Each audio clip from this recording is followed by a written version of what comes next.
Assalamualaikum warahmatullahi wabarakatuh. Halo semuanya, kembali lagi dengan saya Herlina Siswandari di channel Cendekia Bumi Kartini.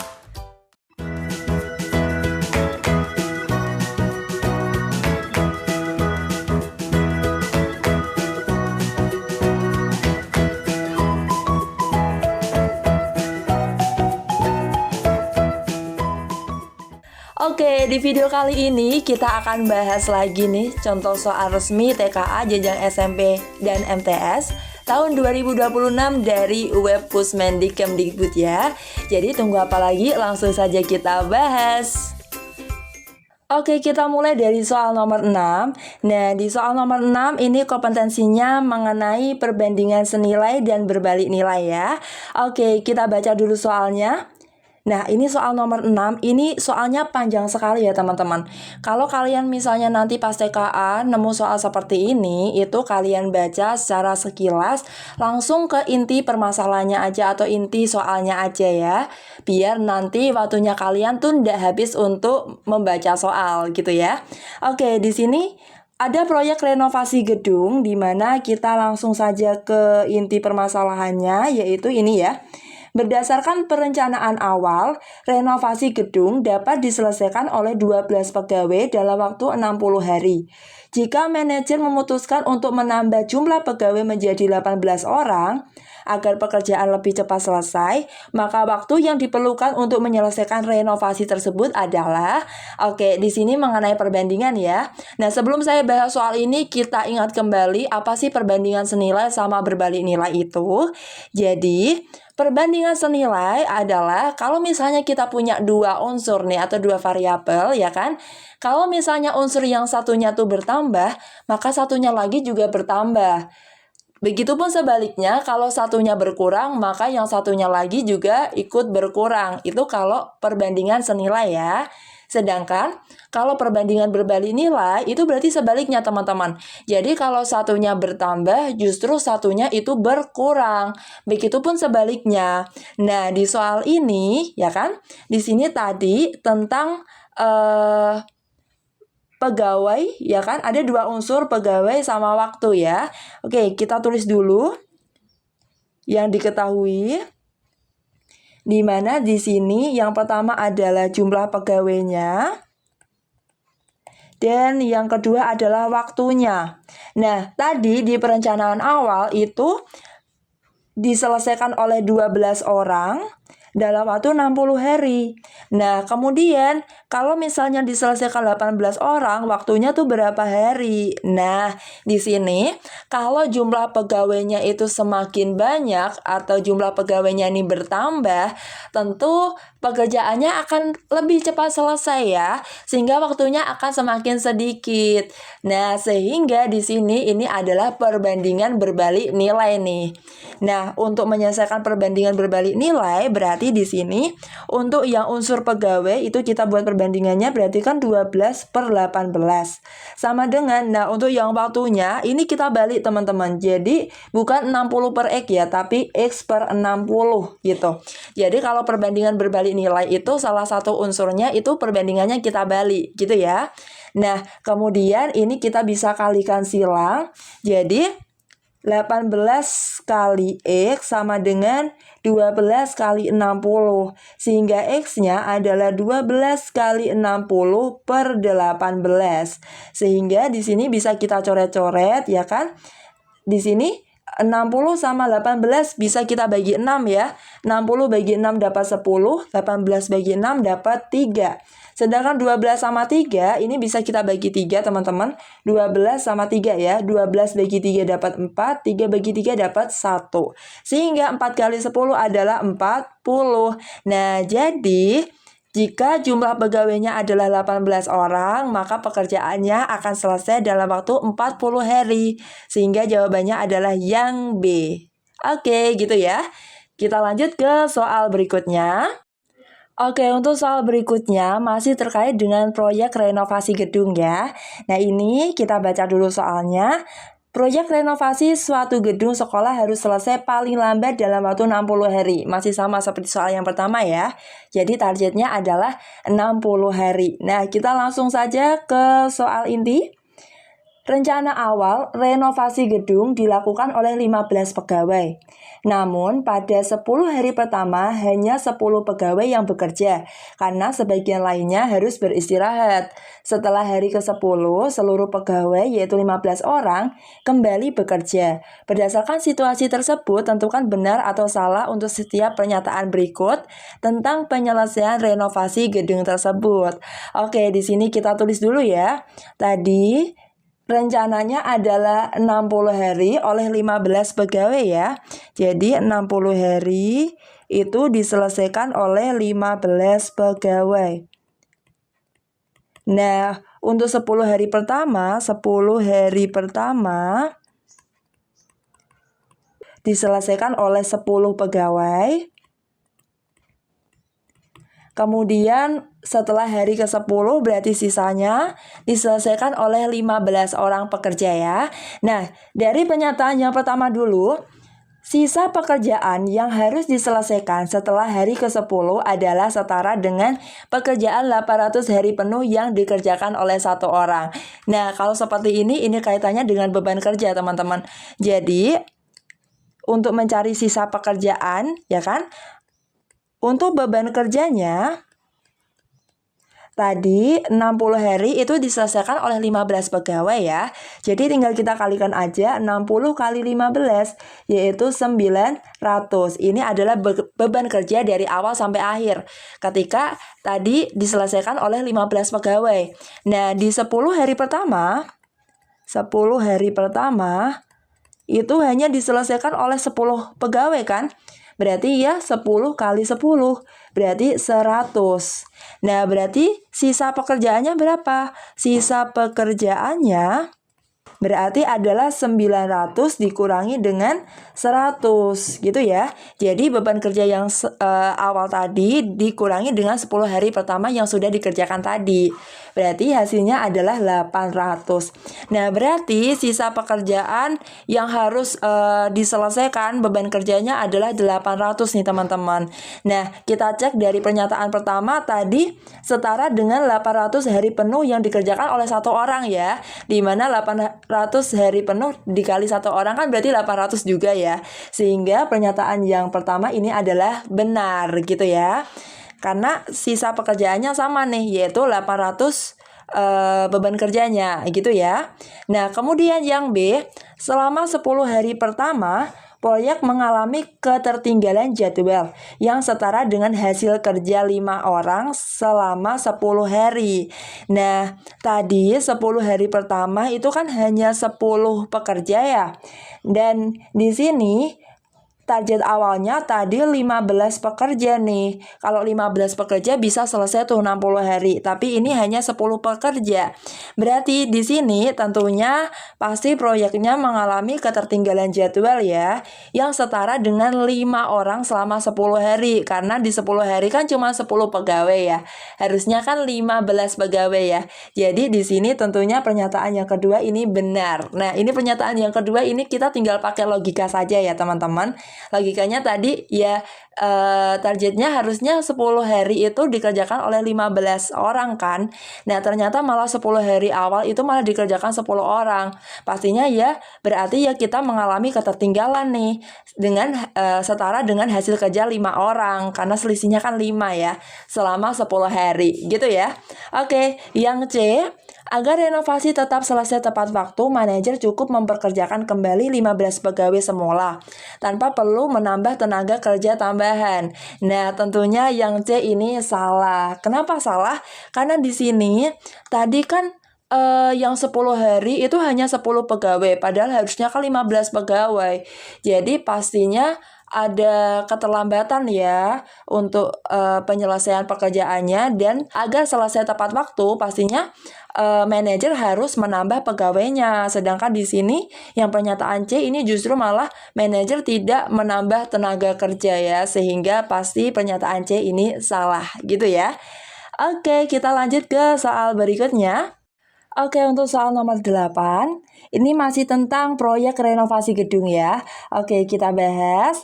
Di sini untuk proyek renovasi ini masih sama, harus diselesaikan paling lambat dalam waktu 60 hari. Oke, kita langsung ke soal inti. Rencana awal renovasi gedung diproyeksikan untuk 20 pegawai. Namun, setelah pekerjaan berjalan 24 hari, pekerjaan berhenti total selama 12 hari. Tidak ada pegawai yang bekerja karena kendala cuaca. Manajer proyek melakukan analisis untuk menentukan langkah penyesuaian jumlah pegawai. Nah, kemudian di sini berdasarkan situasi tersebut, ya kan, ini pilih semua jawaban yang benar, jawaban benar lebih dari satu ya. Oke, kita tulis dulu yang diketahui. Tadi rencana awalnya renovasi gedung itu diproyeksikan selesai dalam waktu 60 hari oleh 20 pegawai ya. Jadi, selesai dalam waktu 60 hari oleh 20 pegawai. Nah, kemudian pekerjaan sudah berjalan nih 24 hari. 24 hari itu tadi masih 20 pegawai ya. Sehingga di sini kalau sudah berjalan 24 hari, berarti sisanya berapa nih? Berarti sisanya adalah 36 hari ya. Berarti sisanya tinggal 36 hari. Ini masih dengan target pertama, yaitu bisa selesai oleh 20 pegawai. Nah, ternyata di sini pekerjaannya tuh berhenti total selama 12 hari. Berarti kalau berhenti total selama 12 hari, berarti sisanya kan tinggal 24 hari ya untuk mengerjakan sisa pekerjaannya tadi. Nah, ini nanti pekerjaannya kita nggak tahu ya, maka di sini kita simbolkan dengan X dulu. Nah, tinggal kita lihat dari opsi yang diberikan.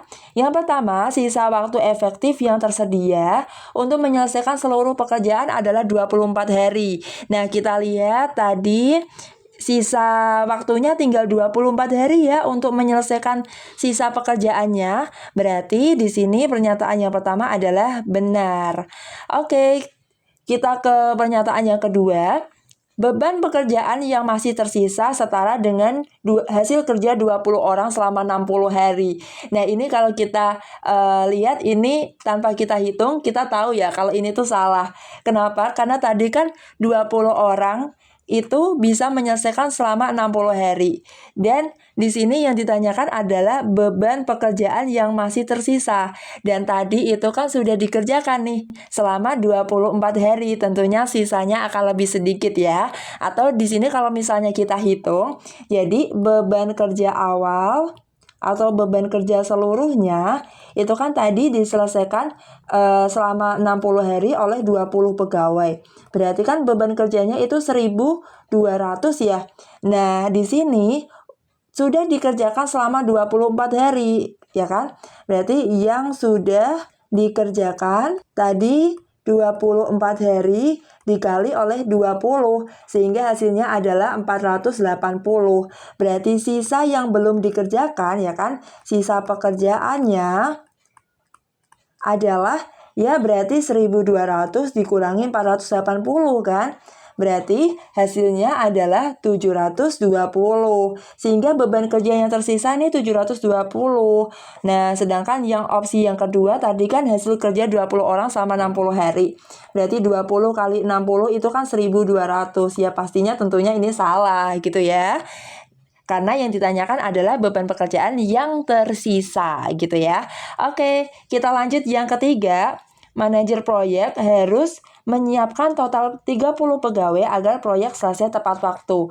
Berarti di sini kita mencari jumlah pegawai untuk menyelesaikan sisanya tadi, sisa pekerjaan biar selesai tepat waktu, yaitu selesai 24 hari ya, sesuai sisa waktu yang tersedia gitu. Nah, kalau ada soal seperti ini, caranya begini teman-teman. Tadi target awalnya itu kan sisa pekerjaannya bisa diselesaikan dalam waktu 36 hari. oleh 20 pegawai nih. Itu yang sesuai rencana awal ya. Nah, ternyata tadi waktunya tinggal 24 hari, berarti pegawainya berapa? Nah, berarti ini masih sama perbandingan berbalik nilai, karena biar selesai tepat waktu, maka jumlah pegawainya harus bertambah gitu ya. Sehingga 36/24 ini sama dengan, nah ini kita balik teman-teman, jadi X per 20. Nah, kita kalikan silang, berarti 24 kali X sama dengan 36 dikali 20. Maka X-nya 36 kali 20 per 24. Nah, ini kita sederhanakan, 36 sama 24 bisa kita bagi dengan angka 6 ya. Atau kita bisa bagi 12 langsung aja. Berarti 36 dibagi 12 dapat 3. Dan 24 bagi 12 dapat 2. Kemudian 20 sama 2 bisa coret nih. Bagi 2 dapat 10, ini dapat 1. Sehingga hasilnya adalah 30. Nah, sehingga di sini agar pekerjaan itu selesai tepat waktu, maka harus diselesaikan oleh 30 pekerja. Sehingga di sini pernyataan yang ketiga ini benar ya teman-teman ya. Nah, kemudian untuk pernyataan yang terakhir, manajer proyek cukup menambah 5 orang pegawai dari jumlah semula agar renovasi selesai tepat waktu. Nah, tadi awalnya 20 pegawai, dan biar selesai tepat waktu itu jadi 30 pegawai. Sehingga tambahannya adalah 10 ya teman-teman, tambahan pekerjanya adalah 10 dari 30 kurangi 20. Sehingga tentunya pernyataan yang keempat itu salah, karena di situ hanya menambah 5 orang. Harusnya adalah menambah 10 orang gitu ya. Oke, kita lanjut ke soal berikutnya. Nah, untuk soal nomor 9 ini terkait dengan laju perubahan teman-teman. Ini ada bacaan tentang alur pelayanan donor darah ya. Oke, ini bacaannya sangat panjang sekali ini teman-teman. Jadi yang awal ini adalah keterangan, kita langsung saja ke intinya. Oke, ini ya. Nah, di sini kita langsung ke soal inti, bahwa seorang pendonor darah mendatangi posko PMI. Kebetulan saat ini sedang tidak ada antrian. Oke, tidak ada antrian, kita tandai ya. Sehingga orang tersebut dapat langsung dilayani. Jika tidak ada kendala pada pelayanan donor darah, apa yang sedang dilakukan pendonor tersebut setelah 25 menit berlalu? Oke, di sini kita lihat dulu dari alur pelayanan donor darahnya. Nah, di sini untuk alur pelayanan donor darahnya, yang pertama adalah pengisian formulir dulu selama 5 menit ya. Jadi ini pengisian formulir ini 5 menit. Kemudian pemeriksaan kesehatan dan pengecekan memerlukan waktu 10 menit. Di tahap kedua ini 10 menit. Kemudian calon pendonor dipersilakan menunggu di kursi tunggu. Tersedia 10 kursi tunggu. Nah, ini fleksibel ya, sesuai antrian ini. Dan keempat adalah proses pengambilan darah berlangsung selama 30 menit. Nah, berarti di sini ingat tadi tidak ada antrian ya. Sehingga kita ibaratkan nanti ini yang alur ketiga ini tidak kita berikan waktu karena di sini tidak ada antrian, jadi langsung gitu ya. Berarti yang dilakukan setelah 25 menit berlalu, tadi 5 menit itu mengisi formulir, 10 menit itu pengecekan, berarti sudah 15 menit. Kemudian 15 menit karena tidak ada antrian, berarti langsung pengambilan darah ya selama 30 menit. Berarti tentunya kalau 25 menit itu berada di tahap yang keempat, yaitu proses pengambilan darah. Gitu ya. Berarti jawabannya yang C gitu. Oke, kita lanjut ke soal berikutnya. Oke, di soal selanjutnya ini masih terkait dengan alur pelayanan donor darah. Oke, kita bahas, kita langsung ke soal intinya saja ya teman-teman ya.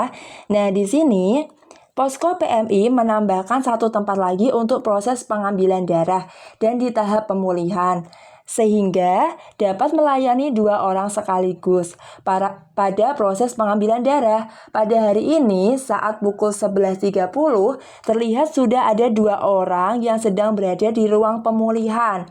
Kemudian salah seorang baru saja memulai tahap pemulihan. Ini berarti 1 ya, dan 1 orang lainnya sudah berjalan 15 menit. Ada pula 1 orang calon pendonor yang akan melakukan pendaftaran, 1 orang yang akan melakukan pemeriksaan kesehatan, dan 1 orang di kursi tunggu. 2 orang sedang proses pengambilan darah. Tentukan benar atau salah untuk setiap pernyataan berikut ya. Oke, untuk pernyataan yang pertama kita lihat dulu. Di sini Posko PMI mulai didatangi calon pendonor sejak pukul 10.30. Nah, berarti kalau kita mau mencari pukul berapa posko PMI ini sudah didatangi calon pendonor, berarti kita lihat dari pendonor yang sudah di tahap akhir nih, di mana pada hari ini pukul 11.30 ya, itu terlihat sudah ada 2 orang yang berada di ruang pemulihan. Ini pemulihan itu tahap terakhir ya. Dan salah seorang baru saja memulai dan 1 orang sudah berjalan 15 menit nih teman-teman. Jadi pemulihannya sudah 15 menit. Berarti kalau kita hitung dari seluruh proses yang pertama tadi kan 5 menit. Kemudian ini 5 menit. Kemudian proses yang kedua ini 10 menit. Untuk yang tahap ketiga ini kita anggap tidak ada antrian ya. Karena tadi kan kita ambil dari pendonor yang paling awal datang nih gitu ya. Kemudian pengambilan darahnya ini 30 menit. Dan tadi pemulihannya sudah 15 menit ya. Nah berarti tinggal kita tambah nih berarti. Nah berarti 5 tambah 10. Oke sini ya. 5 tambah 10 tambah 30 tambah 15. Berarti hasilnya adalah 60 menit. Sehingga sudah berjalan 60 menit. Nah, dan karena tadi itu pemulihannya itu pada pukul 11.30, berarti tinggal 11.30 dikurangi 60 menit. Berarti hasilnya adalah 10.30. Nah, jadi posko PMI mulai didatangi calon pendonor sejak pukul 10.30 ya. Berarti pernyataan yang pertama itu benar gitu. Yang kedua, ada kemungkinan terdapat 3 orang di ruang tunggu. Kita lihat jadi di ruang tunggu ada berapa orang. Nah, di sini 1 orang akan melakukan pemeriksaan. Nah, ini nih, 1 orang di kursi tunggu. Sehingga di sini hanya 1 orang yang berada di kursi tunggu ya. Sehingga ini adalah salah pernyataan yang B. Dan pernyataan yang ketiga, pada pukul 11 belum ada pendonor yang memasuki tahap pemulihan. Kita lihat tadi pukul 11.30 itu sudah ada 2 orang yang berada di ruang pemulihan.